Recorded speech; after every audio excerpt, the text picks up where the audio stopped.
be able to demonstrate that evidence that yes, this is something that can be done, and especially harnessing the power of social media, the youth, and see how we can use that platform other than the traditional ways of mobilizing communities. So it is something, in fact, that we will try to engage with relevant authorities to showcase this result and see how we can further extend, not just the project, but then in terms of scale and scope. It is something that we should be able to do.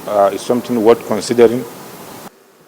Partnership, volunteerism, innovation, and community-driven solutions.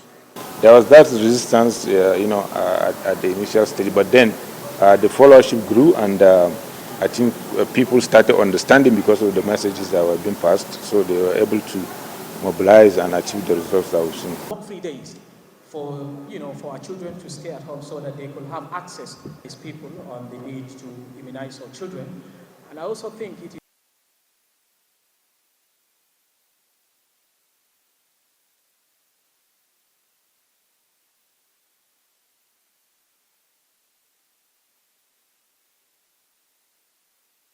we are once contributing 60% of business model in Nigeria, Borno contributing 60%.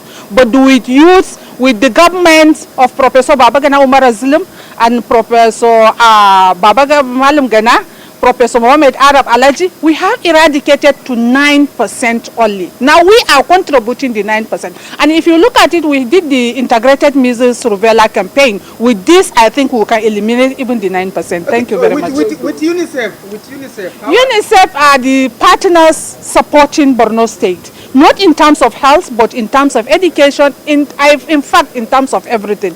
Part of what was done differently this time is including the youth from the community, and then using the languages that it's best understood in the communities, as well as the methodologies, as I said earlier, and then creative ways such as music, songs, with the languages of the people, and then social media, because everyone is now in social media, Facebook, WhatsApp, Instagram, all of that.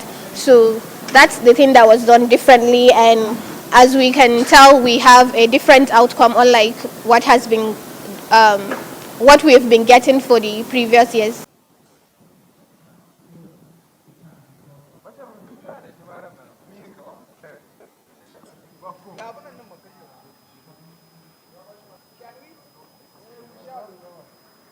His name is Dr.